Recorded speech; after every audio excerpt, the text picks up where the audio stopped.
जैसे ही जैक दोबारा 10 साल की उम्र में पहुंचा, सबसे पहला काम उसने अपने माता-पिता का तलाक करवाने का किया। इतना ही नहीं, उसने अपनी अमीर माँ के साथ रहने से भी साफ इनकार कर दिया और अपने गरीब पिता के साथ रहने का फैसला किया, क्योंकि पिछले जन्म में जैक ने अपनी मेहनत से करोड़ों की दौलत कमाई थी।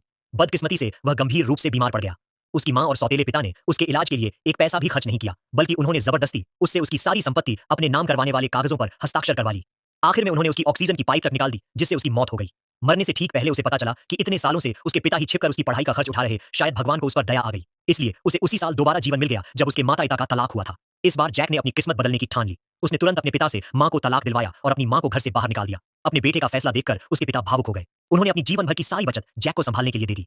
लेकिन जैक के मन में कुछ और ही चल रहा था।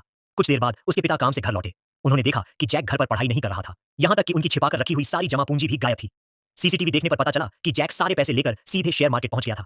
वहां पहुंचकर उसने पूरी रकम एक ऐसे शेयर में लगा दी जिसकी कीमत लगातार गिरती जा रही। उसी समय एक खूबसूरत अमीर महिला ने यह सब देखा। उसने जैक को समझाया, शांत हो जाओ, ये शेयर कभी ऊपर नहीं जाएगा। लेकिन जैक ने उसी मौके पर उससे एक शर्त लगा दी। उसने कहा, अगर ये शेयर थोड़ी देर में ऊपर चला गया तो आपको मेरे पापा के साथ एक डेट पर जाना होगा। असल में जैक अपने पिता के लिए एक अच्छी सौतेली मां ढूंढना चाहता था। महिला उसकी बात सुनकर मुस्कुरा दी। तभी जैक के पिता घबराए हुए शेयर मार्केट पहुंच गए। जब उन्होंने देखा कि जैक ने उनकी पूरी जमा पूंजी शेयरों में लगा दी है तो वह बहुत गुस्सा हो गए। लेकिन जैक ने उन्हें शांत करते हुए कहा, पापा, बस 10 मिनट इंतजार कीजिए, हम बहुत बड़ा मुनाफा कमाने वाले हैं। इसी बीच जैक की मां भी वहां पहुंच गई। वह उसके पिता का मजाक उड़ाते हुए बोली, तुम पूरी जिंदगी नाकामयाबी रहोगे। जैक के पिता चुपचाप उसकी बातें सुनते रहे। उधर समय बीतता जा रहा था और जैक का खरीदा हुआ शेयर लगातार नीचे गिरता जा रहा था।